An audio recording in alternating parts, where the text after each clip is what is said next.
मराठवाड्यात नांदेडच्या किनवट तालुक्यामध्ये मुसळधार पावसाचा कहर पाहायला मिळतोय। मांडवी, कनकी, पिंपळगाव आणि फाटा कोठारी या गावांमध्ये पावसाचा मोठा फटका बसलाय आणि त्यामुळे कोठारी मांडवी येथील रस्त्यावरील पुलावरून पाणी वाहतंय, तर पिंपळगाव येथे एका महिलेच्या घरात पाणी शिरल्याने संसारोपयोगी साहित्याचं मोठं नुकसान झालंय। लक्ष द्या तुम्ही, त्यांनी ही मदत करत आहे, लक्षात घ्या।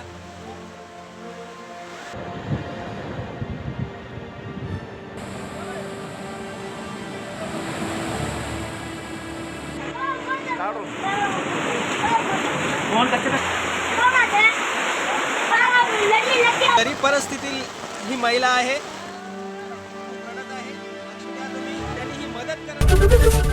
एबीपी माझा, उघडा डोळे बघा नीट।